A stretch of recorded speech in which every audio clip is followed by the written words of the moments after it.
Before I tell you what we pulled out of that river, you need to understand something about a ranch. A ranch keeps its secrets in the ground. Under the corral, under the barn floor, under the cottonwood by the water, that's where we bury the things we lose and the things we did. And a ranch community, a real one, the kind where everybody's grandfather sold everybody else's grandfather a bad horse once, that kind of place doesn't have secrets so much as it has silences. Long ones. Silences you can inherit. I've lived in the Kettleman Valley 61 years. I have buried a wife, a business partner, 4 good dogs, and one thing I have never once said out loud to another living soul. I thought I understood what this valley could carry. Then one cold morning in April, a foal came down the river. Alive. And by the time we understood why, by the time we understood who put her there and what they were trying to do, half of us wished we'd never pulled her out at all. Because some answers don't close a wound. They open a second one, right next to the first, and they let you look inside. I'm going to tell you all of it. The rescue, the blame, the man everybody accused, and the truth that came in sideways and quiet, the way the worst truths always do. But I'm going to warn you the way nobody warned me. You're going to want a villain in this story. There isn't one, and that's the part that still keeps this whole valley awake. The first thing was the sound. Not a scream, foals don't scream, not the way people think. It was a kind of coughing bleat, high and broken and coming apart at the edges, the sound of an animal taking in water it wasn't built to take in. I heard it over the truck engine, over the wind, over the radio I always forget to turn off, and I remember I said out loud to nobody, "That's wrong." Just that. That's wrong. Because a sound like that has no business belonging to the river. I keep a ledger. I've kept one every day since 1979, whether in the top corner, temperature, what the stock did, who was born and who died and what it cost. My daughter says it's a nervous habit dressed up as a farm record, and she's not entirely wrong. That morning's entry, if you found the book, would say, April 9. Frost overnight, gone by 7. River high, ugly, brown with the melt, wind out of the northwest. And then in a hand that doesn't look like my hand, added later, pressing so hard the pen tore the page, found the foal. I was fixing the fence line where the Kettleman bends south past my property, where the old Dyer place used to be before it wasn't anybody's place anymore. The water there runs fast and it runs deep, and in April it runs mean, full of everything the mountains let go of when the snow decides it's done. You don't put stock near that bend in the spring. Everybody knows it. It's the first thing you learn in this valley and the last thing you forget. So when I came over the rise and saw gray in the brown water, I thought log. I thought deadfall. My eyes are 61 years old and they wanted it to be a log. Then it lifted its head. I've replayed the next 90 seconds more times than I've replayed anything in my life, and I still can't tell you all of it in order. I know I went into the water. I know I shouldn't have, a man my age, in a spring flood, in barn boots that fill in 2 seconds and turn your legs into anchors. I know the cold hit me like a fist to the chest and I lost my breath, and for one white instant I thought, well, Wade, this is how you go, and it's a stupid way. I know my hand closed on something, a leg, a spindle of a leg no thicker than a broom handle, and I know I hauled backward against a current that wanted her more than I did. And I know I wasn't strong enough. I'd have lost her. I want that on the record because of what people said later, the ones who called me some kind of hero. I'd have lost her and probably lost myself, 61 and stubborn and alone at the water's edge with nobody to see it happen. Ray Cassador saw it happen. He was already coming. I found out after that he'd heard the same sound I did, all the way up at the Bircher place where he'd been fixing a generator, and he'd started running before he even knew what he was running toward. Ray is maybe 24. He came onto the Valley Circuit 3 seasons back, an Apache kid out of San Carlos who could gentle a spoiled horse better than men twice his age, and who said about 4 words a day and meant every one of them. Half the old-timers around here still can't say his name without it costing them something. On account of history nobody wants to look at directly. Ray knows this. Ray goes to work anyway. That tells you most of what you need to know about him. He hit the water past me downstream, where a man with sense would go, where the current would bring her to him instead of tearing her from him. He got an arm under her chest. I got the leg. And between us, cursing and slipping on river rock, two men who on paper have nothing in common and every reason under 100 years of bad valley memory to have nothing to do with each other. We dragged a drowning foal up onto a gravel bar and fell down beside her in the mud. She wasn't breathing right. Ray flipped her, put his whole weight behind the heel of his hand against her ribs, again, this rhythm like he'd done it before, like he'd been born knowing it, and water came out of her in a rush, and then more, and then that cough. That awful, beautiful, coughing gasp, air going in where air was supposed to go. Ray sat back in the mud. He didn't say anything. He looked at the foal, and then he looked up the river north, the way she'd come, and something moved across his face that I didn't understand yet. "Somebody put her in," he said. I was still trying to breathe. "What?" "Her legs." He turned one of them gentle, and I saw, around each pastern above the hoof, a ring of raw pink where the hair had been rubbed clean off. Rope burn, fresh. She was tied. Somebody weighted her and tied her and put her in the water. He set the leg down like it was made of glass. Rope came loose, or she got out of it, but she didn't fall in, Wade. She didn't wander in. I looked at that tiny animal, gray and shaking and half dead in the mud, no bigger than a big dog, a couple weeks old at the most, and I felt something turn over in my chest that I have not felt turn over in a very long time. "Who?" I said. It didn't come out as a question. I didn't have the air for the question mark. Ray shook his head slow. "That," he said, "is going to be the trouble. Let me tell you about the Kettleman Valley, because you can't understand what happened next without understanding the shape of the place it happened in. There are maybe 40 families out here who still work land, down from 300 when I was a boy. We are the leftovers. We are the ones too stubborn or too broke or too rooted to sell out to the water companies and the hobby ranchers and the men from the city who buy 200 acres and put up a gate and never come back. We know each other the way your left hand knows your right. We've married each other and sued each other and pulled each other's cattle out of the same washes for 4 generations. There is no privacy here. There is no anonymity. If you buy a new truck in Kettleman, somebody in Dutton Flat knows the color before you've driven it home. Which means, if somebody in this valley tied a foal to a weight and threw it in the river to drown, somebody in this valley knew who. That's what Ray meant by the trouble. We got her up to my place in the bed of the truck, wrapped in the horse blanket I keep behind the seat, with Ray in the back holding her down and holding her still, and I think, though he'd never say it, holding her together. I called Del Prentice, who's the closest thing to a vet we've got since the real one moved to town. Del was a large animal tech for 30 years before her knees quit, and she came out in her nightgown and her husband's coat, and she worked on that foal in my kitchen for 3 hours. She lived. That's the short version. Del got fluids into her and got her warm and got her sucking a bottle by afternoon, and she lived. And I stood in my own kitchen watching a valley legend get born in real time, and I didn't know it yet.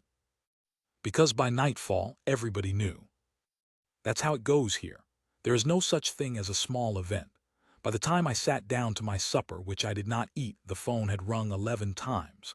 Marge Dyer, the Bircher boys, Pastor Addish, who wanted to know was it true, somebody drowned a baby horse, and I could hear in his voice that he was already building the sermon.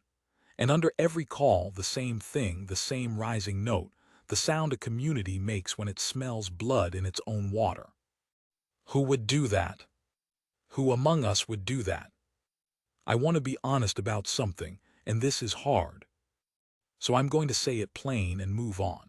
When I heard that note in their voices, that hunger, a part of me was glad. God help me. I had spent my whole life keeping one silence, one buried thing, one night by this same river a long time ago that I have never told a soul about. And for the first time in 40 years, the valley wanted somebody else's secret. They wanted somebody to be the monster. And there is a low, ugly relief in that, when you've spent your life afraid it was going to be you. I'm not proud of it, but if I leave it out, then I'm telling you a story about other people's ugliness while I keep mine buried, and I'm too old and too tired to do that anymore. So there it is. The suspicion landed on Cyrus Hone within 2 days.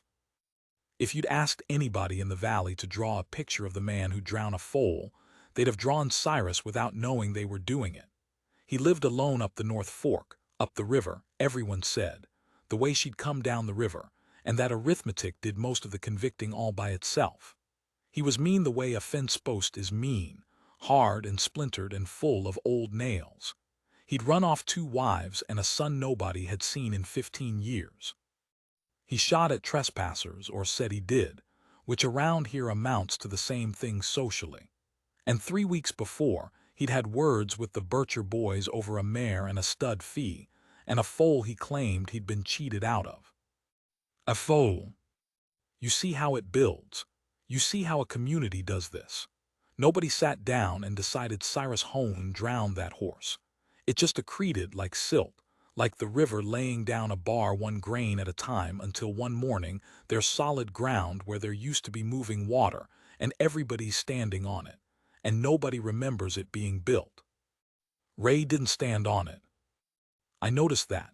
We'd fallen into a thing, Ray and me, after the river. He'd come by evenings to check on the foal, who by then I'd started calling Ash for the gray of her and the way she looked like something left behind by a fire, and we'd sit on my porch not saying much, which is the best kind of company a man can have. And when the valley talk turned to Cyrus, Ray would go quiet in a different way than his usual quiet, a holding back quiet. "You don't think it was him?" I said one evening. Ray looked at Ash, who was in the yard on legs that finally worked, nosing at the grass like she'd invented it. "I think," he said carefully, "that everybody wants it to be him, and I've watched what happens in a place when everybody wants something to be true." He didn't look at me when he said it. He didn't have to. We both knew what he was talking about, and it wasn't horses. The truth doesn't care what a valley wants, but a valley can hang a man before the truth ever shows up. Nobody's hanging anybody. Ray almost smiled. That's what they always say, right up until. Here is where I have to tell you about the rope. Because Ray, it turned out, had kept it. When we'd gotten Ash up to the truck, he'd worked the last of it loose from her legs, and some instinct I still don't fully understand, he'd wound it up and put it in his coat pocket instead of throwing it in the river after the rest. A stockman's instinct, maybe. You don't leave good rope in the water, but I think it was more than that. I think even then, in the mud, Ray had already understood that this rope was the only true thing anybody was going to get, and everything else was going to be story. He showed it to me on the porch a week in. It was a soft cotton lead rope, the kind you'd use on a horse you loved, not the cheap poly stuff, not baling twine, not the hard rope you'd grab if you just needed to get an unpleasant job done fast. Somebody had cut it clean with a good knife into a length, and tied into it still was a small loop carefully made. Not a slip knot that would tighten and choke. A fixed loop. A gentle loop, if a loop can be gentle, the kind you tie when you're trying not to hurt the thing you're tying. Ray turned it in his brown hands under my porch light, and he said the thing that changed the whole shape of it for me. The thing I have never gotten out of my head since. "Wade," he said, "whoever did this, they weren't trying to make her suffer. They drowned a baby horse. They tied her careful." He held up the loop. "They used soft rope, they cut it clean, they made a knot that wouldn't cut into her." He set it down on the rail between us. "A man who hates a horse doesn't do any of that. A man who hates a horse uses whatever's in the truck and doesn't think twice." His jaw worked. "This is the opposite. This is somebody who cared how it went. Somebody who was trying to." He stopped. "Trying to what?" Ray looked out at Ash in the dark yard. This small gray survivor. This whole burning question of an animal. "I don't know yet," he said, "but it wasn't cruelty. Cruelty's careless. This was careful." He shook his head slowly. "And careful is worse. Careful means they thought about it. Careful means they decided." We might have left it there. I want you to sit with that, because it's the hinge of the whole thing. We might have let the valley have its story about Cyrus, and let the truth stay in the river with everything else this valley keeps. And Ray and I might have known better and said nothing, and I might have gone to my grave with 2 silences instead of 1. But 3 things happened in the space of a week, and each one turned the wheel a little further, and by the end of it there was no leaving anything anywhere. The first was the rag. Dell found it. She kept working on Ash, and one afternoon she was going over the foal inch by inch the way she does, and tangled up under the little animal's jaw, matted into the hair where the halter would sit, she found a scrap of cloth. Faded. Blue once. A worn soft piece of a shirt or a dress, torn, not cut, torn, and knotted loosely around Ash's neck under where the rope had been. Padding. Somebody had padded the rope against the foal's throat with a piece of their own clothing, so that it wouldn't chafe her on the way down. You do not do that to a thing you're throwing away. Dell held it out to me on her flat palm, and her old eyes were wet, and she said, "Wade, what in God's name did we find in that water?" And I didn't have an answer. I still, on some days, don't. The second thing was Cyrus. He came to my place. Cyrus Hone, who I don't think had set foot on my land in a decade, drove down the North Fork in his rattling truck and got out slow, an old man, older than me, and I realized standing there that I'd been picturing him the way the valley pictured him, as the monster, and the actual man in front of me was just tired. Just used up and tired and cornered. "They're saying it was me," he said. "No hello. You pulled it out, you and the Indian boy. I let that go because he was drowning too in his own way, and drowning men grab whatever's closest. So you tell me, you saw it. Was it my rope?" "I don't know your rope, Cyrus." "It wasn't me." His voice cracked on it, this hard old splintered man, and the crack was the truest thing I'd heard all week. I've done plenty. I won't stand here and tell you I'm a good man, but I never in my life put a living thing in that river. I lost too many things to that river to ever—" He stopped. His hands were shaking. "You know what that water took from this valley. You of all people know." And there it was. You of all people. I've turned that over 1,000 times. Did he know? Could he possibly have known, after all these years, the one thing about that river I've never told anyone? Or was it just an old man's phrase, thrown out at random, that happened to land on the exact buried bone? I'll never know. He's gone now. But my heart stopped in my chest when he said it, and I think he saw it stop, and something passed between 2 old men on my porch in that second that neither of us ever named. "I believe you," I said, and I did. He nodded once hard, like he was fighting something. "Then you find out who," he said, "because they're going to give it to me, this valley. They've been wanting to give me something for 40 years, and they finally found a shape mean enough to fit me." He got back in his truck, rolled the window down, looked at me. "And I'll tell you something else, Wade. Whoever did it, you sure you want to know? You sure this valley wants to know? Because from where I stand, whoever tied that little horse careful and patted its neck and cried while they did it, he'd guessed the crying. None of us had told him about the rag. He'd guessed it. That's not a monster. That's somebody who got to the end of something. And this valley's a lot more comfortable with a monster." He drove off up the North Fork, and I never spoke to him again. The third thing was the smallest, and it was the one that broke me open. Ash whinnied at people. I don't know how else to say it. A normal foal, a foal raised right, whinnies for its mother, for the herd, for other horses. Ash whinnied for people. She'd been pulled from the water at maybe 2 weeks old, which meant she'd been raised by hand before that, bottle-raised, human-raised, from birth practically. Somebody had sat up nights with this animal. Somebody had fed her every 2 hours around the clock the way you do with an orphan foal, the way that grinds you down to nothing, the exhausting sacred labor of keeping a helpless thing alive. Somebody had loved this horse with the specific, depleting, no-sleep love you only give something that would die without you. And then that same somebody had cut a soft rope and patted her neck with their own shirt and carried her to the river. I stood in my yard and watched that gray foal come running to me on her matchstick legs, calling out in that hopeful, hungry voice, running to a human because a human was the only mother she'd ever known. And I understood all at once that we had the whole story backwards. The valley was hunting a monster who hated horses. But the truth was standing right there in my yard on four wobbly legs, calling out for the person who'd raised her, the person who'd loved her, the person who, for some reason I couldn't yet fathom and was starting to be afraid of, had decided that the most loving thing left to do was to let the river take her. Nobody drowns something they've bottle-fed at 3 in the morning out of cruelty. They do it out of ruin. Ray came by that same evening, and I was sitting on the step with Ash's head in my lap and I couldn't talk. He sat down next to me. He didn't ask.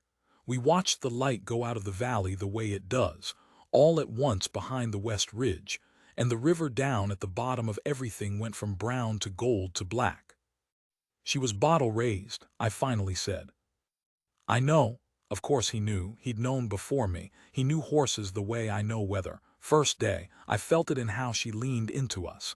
She didn't fight the water because she was drowning. She fought the water because she was looking for somebody. He was quiet a moment. She's still looking. Every person she sees, she thinks maybe it's them. That took the wind clean out of me. Ray, I could barely get it out. Who in this valley lost everything this spring? Who's been raising an orphan foal by hand, and who's at the end of something? Who's ruined enough to think that was mercy? And Ray Casador, the quiet Apache kid that half this valley still can't look in the eye, went very still beside me. And I understood that he'd already known the answer for days, that he'd worked it out from the rope on the first morning in the mud, with the water still running off both of us, that he'd been carrying it alone this whole time, this valley's secret. One more thing said on the back of the one person here with the least reason to carry anything for us. Wade, he said, and his voice was different than I'd ever heard it, younger. If I tell you who, you have to promise me you'll listen to the why first, because this valley's going to hear the who and stop listening. And if they stop listening, they're going to do to somebody exactly what they've been trying to do to me since the day I got here. He turned and looked at me full on, and his eyes were wet, and he was 24 years old and holding the whole weight of a place that had never once made room for him. Promise me you'll hear it in the right order. Down at the bottom of everything, the river kept moving in the dark, carrying the mountain away one grain at a time, the way it always has, the way it did the night 40 years ago I've never told anyone about, the way it will long after every one of us is a name in somebody's ledger. I promise, I said. Ash stirred in my lap and lifted her head and looked toward the gate, toward the dark, toward the road, the way she did at every sound, every time, still waiting, still sure that any minute now the person who'd loved her would come back down that road and explain. Ray took a breath. And that's where I have to stop for tonight.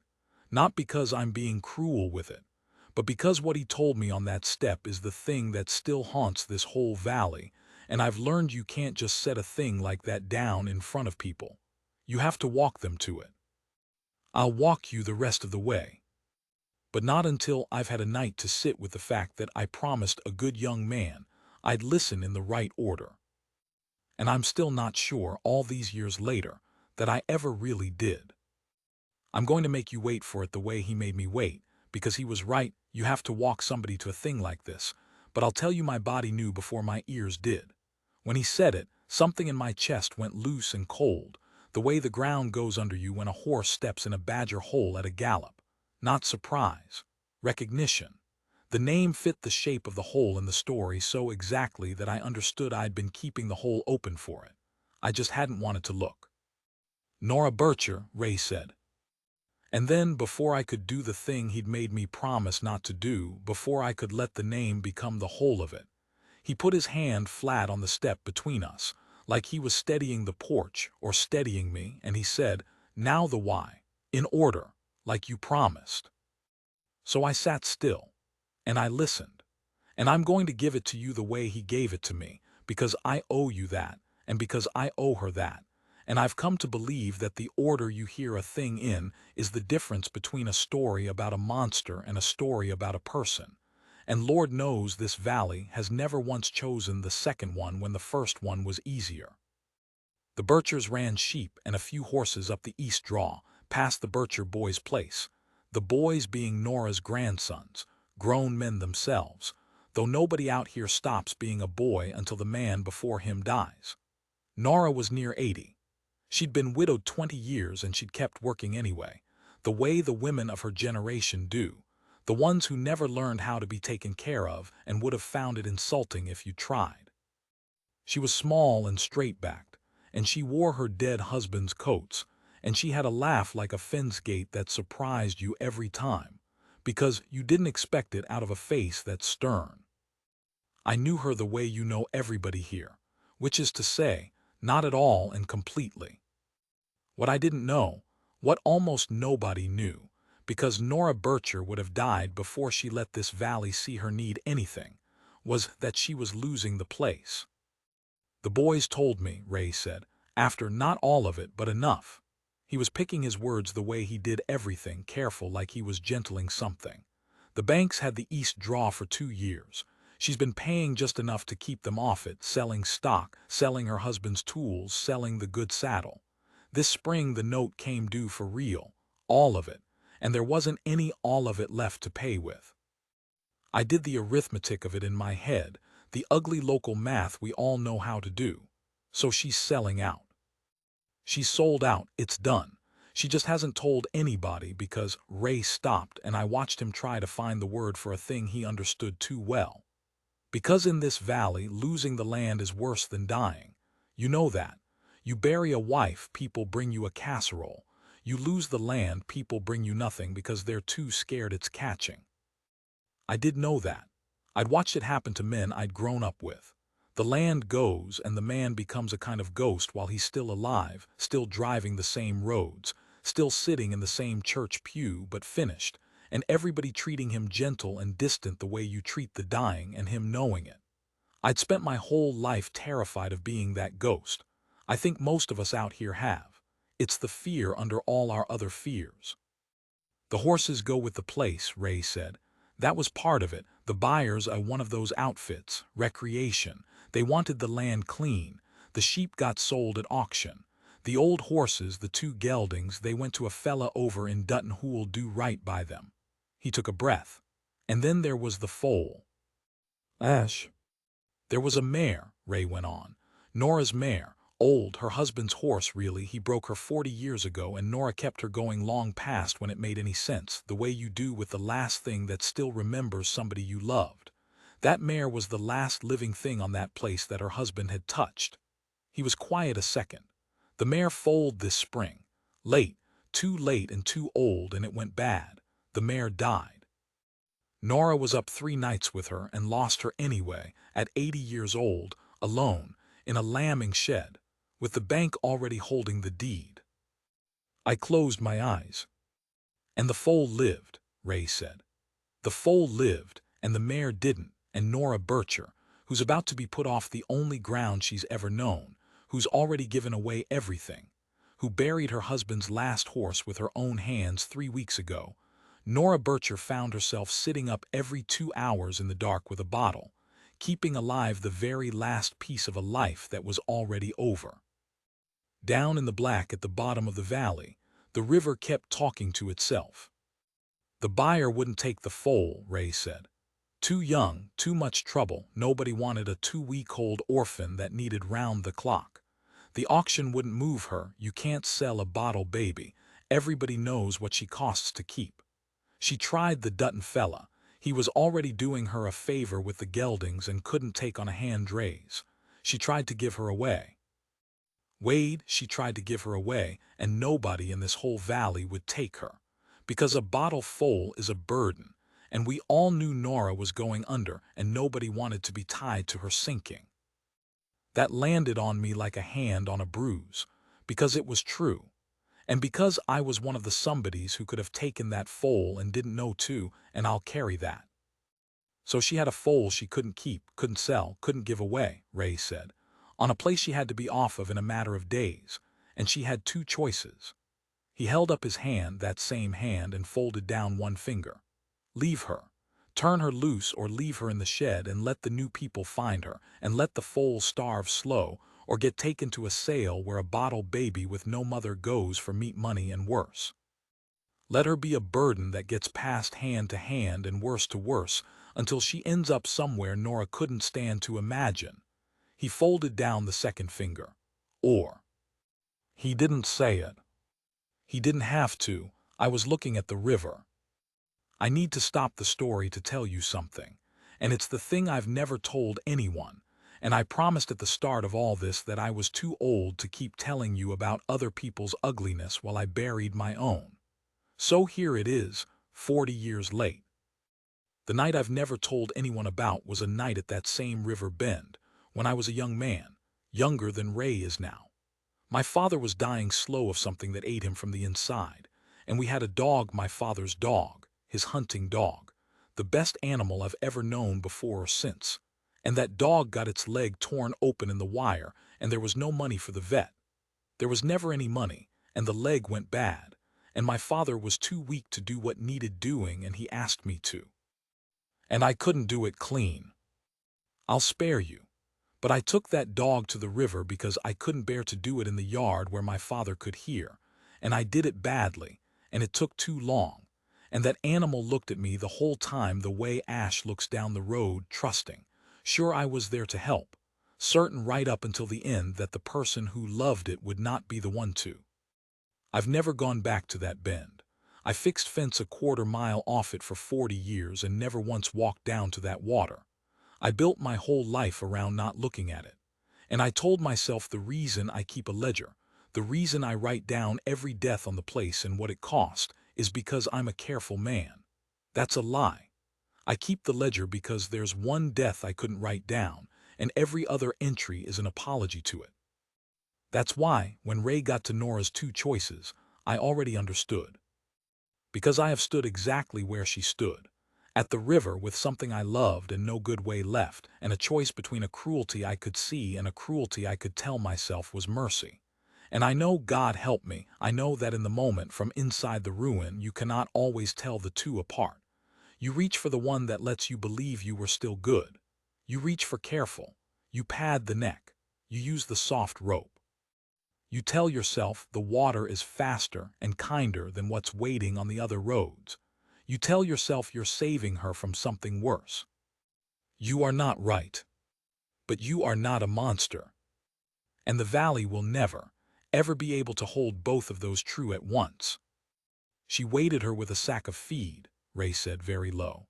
Tied it careful so it'd hold, tied the foal careful so it wouldn't hurt, patted her neck with a piece of her own dress so the rope wouldn't chafe her going down. She cried the whole time the boys found that they found where she'd knelt in the mud. They found. He stopped. He wasn't going to describe it. Good. And then the current took the feed sack and rolled it, and the knot on the sack gave before the knot on the foal did. The sack went one way. The foal came loose and came down the river. And you heard her. He looked at me. The one knot she tied to save herself the grief, the one holding the weight, that's the one that failed. And the ones she tied out of love, the ones on the foal, those held. Those held long enough for the water to carry her to two men who happened to be at the bend. I thought about the odds of that. Of all the miles of that river, she came loose at the one bend where a stubborn old man was fixing fence and a young man was close enough to hear.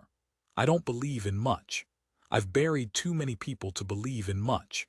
But I sat on that step and I thought, something didn't want it to be finished. And I don't have a better word for that something than the ones I've stopped being able to say in church. How long have you known? I asked him. Since the rope, mostly, the rest I put together. He rubbed his face and I saw for the first time how tired he was, how long he'd been carrying this by himself. The boys came to me, not the sheriff, not you, not the pastor, me. You know why? There was no bitterness in it. That was the worst part. There should have been bitterness and there wasn't. Because I'm the one person in this valley who's already outside it. They knew I couldn't afford to talk. They knew that if it ever got out that I knew and helped hide it, this valley would use it to run me off the circuit for good, and so they knew I'd keep it tighter than anybody. They didn't come to me because they trusted me, Wade.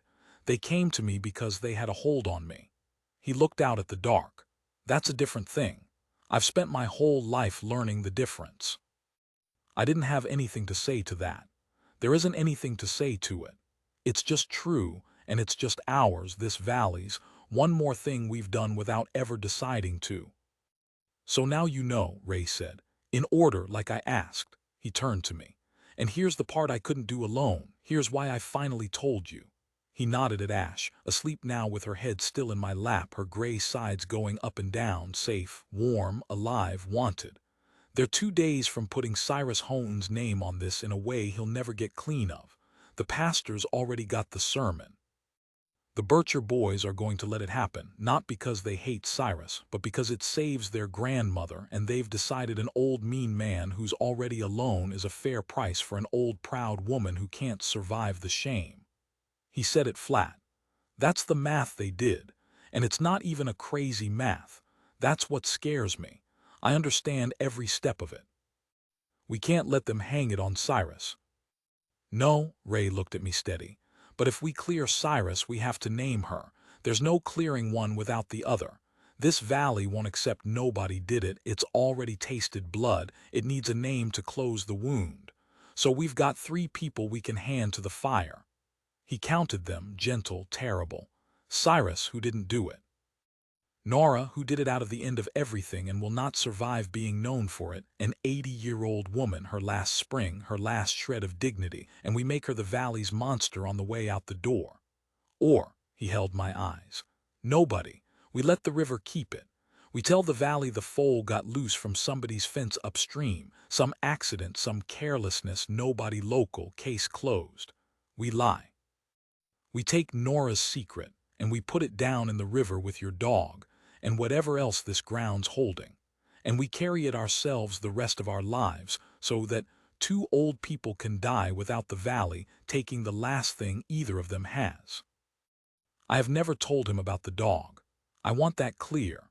He said your dog like a figure of speech, the way Cyrus said you of all people, and maybe that's all it was. But I'll go to my grave half believing that Ray Cassador, who reads horses and reads weather and reads this valley better than any of us, read me too, that whole night, and was kind enough to let me think he hadn't. You're asking me to help you lie to the whole valley, I said. I'm asking you to help me choose which cruelty we can live with, Ray said. That's the only choice on the table. There's no clean one. I looked. There isn't. He stood up off the step, and the tiredness came off him like heat off a road. I already know what I'd do. I've known since the rope. But I'm not from here, Wade. If it's just me, it's an outsider covering things up, and someday it comes out and it's one more Apache who couldn't be trusted, and this valley gets to keep its story about people like me for another 100 years. He looked down at me, and this was the closest I ever saw him come to asking anyone here for anything. It has to be you. You're the valley. If you carry it, it's the valley carrying it. If I carry it, it's just a secret waiting to be used. Then he walked off into the dark toward his truck, and left me on the step with a sleeping foal and the worst decision of my long life, and the river running black at the bottom of everything, patient, the way it's always been patient with every one of us. I didn't sleep. I sat up the way I imagine Nora sat up, the way you sit up with a thing that needs you all night, except the thing that needed me all night was a choice. I want to tell you I agonized over the right and wrong of it. I didn't, exactly. I've lived too long to believe most hard choices are about right and wrong. Most of them are about whose wound you're willing to reopen, and there's no book that tells you that. There's no pastor and no law. There's just you and the dark and the weight in your own 2 hands. Here's what I kept coming back to. It wasn't Nora. It wasn't even Cyrus. It was that dog, 40 years down in the water, still looking at me. And the thing I finally understood, sometime before dawn, was that I'd spent my whole life believing I was a monster for what I'd done to it, believing the valley would see a monster if it ever knew. And here was Ray telling me, without ever knowing he was telling me, that the valley would see a monster, that it would absolutely and without mercy see a monster and be wrong.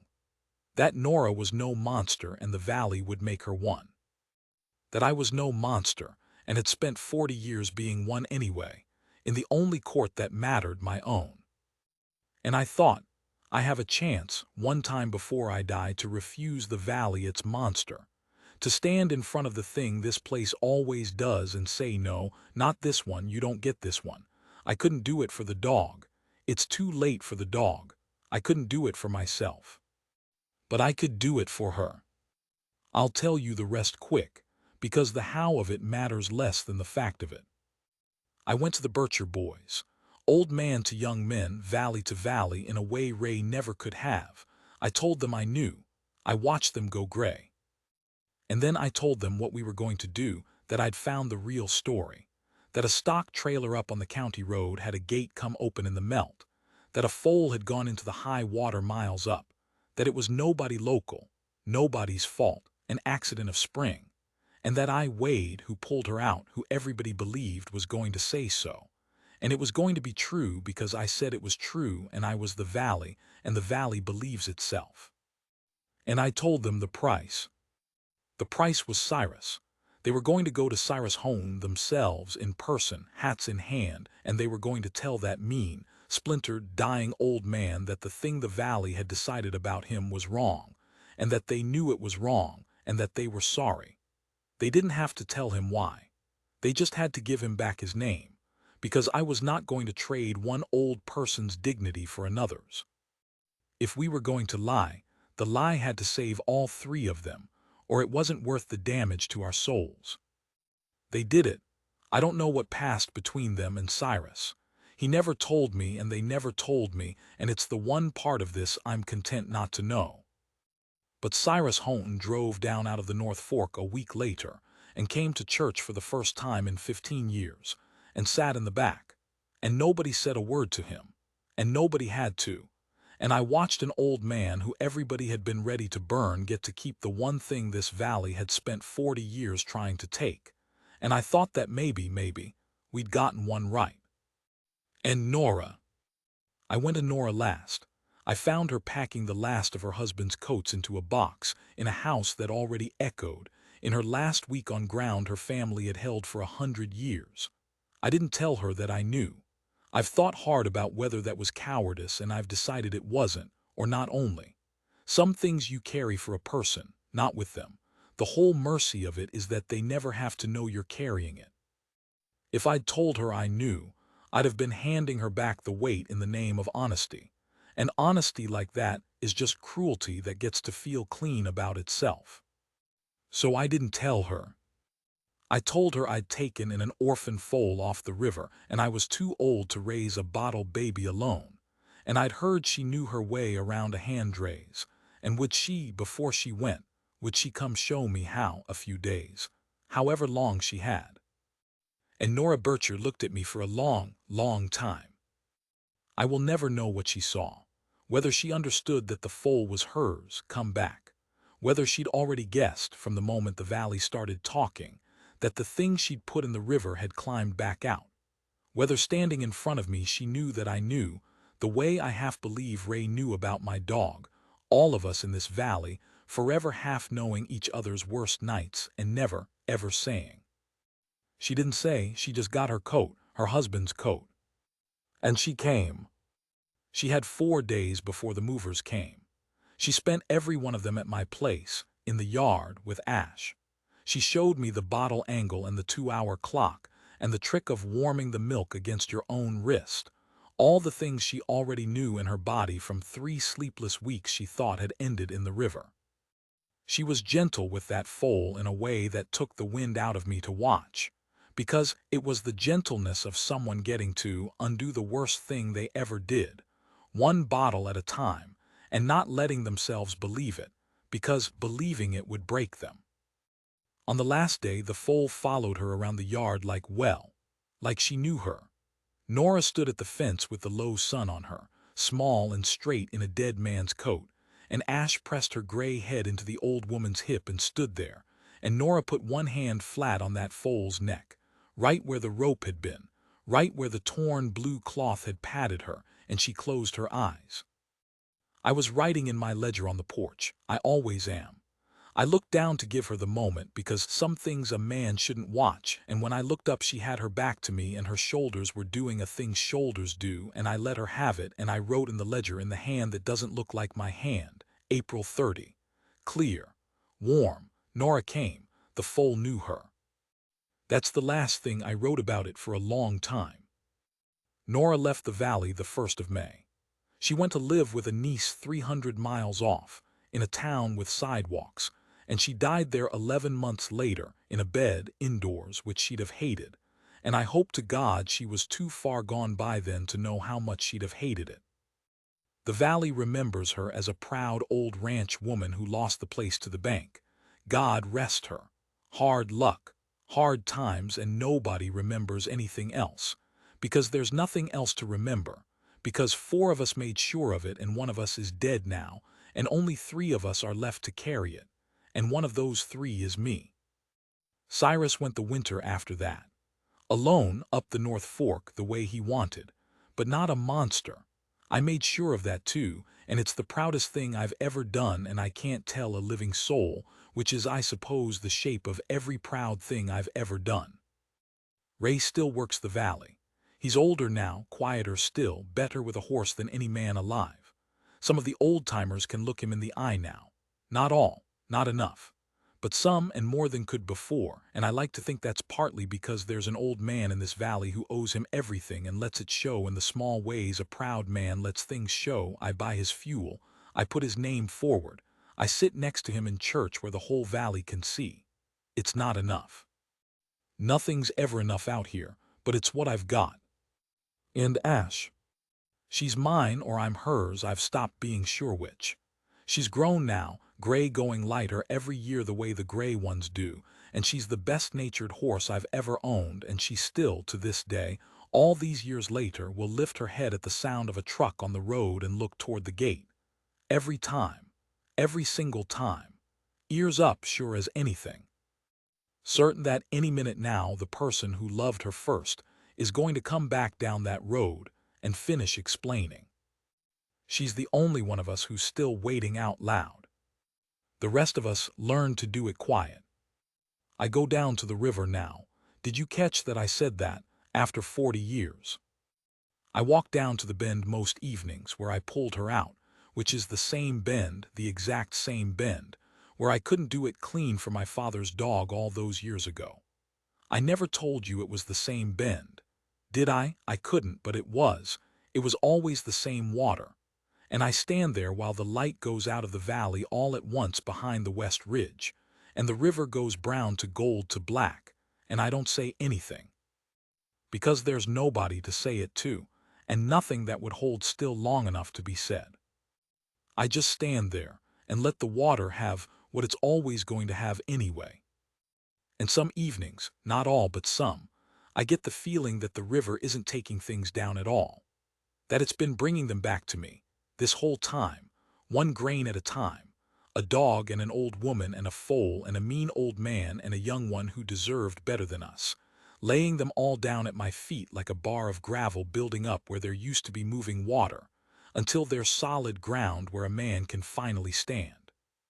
I don't know if that's true. I'm an old man and I've buried nearly everyone, and I write down every death on the place and what it cost.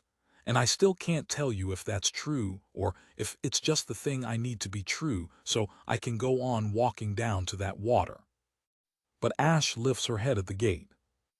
And I go down to the river. And somewhere between the 2 of us, this whole valley keeps on.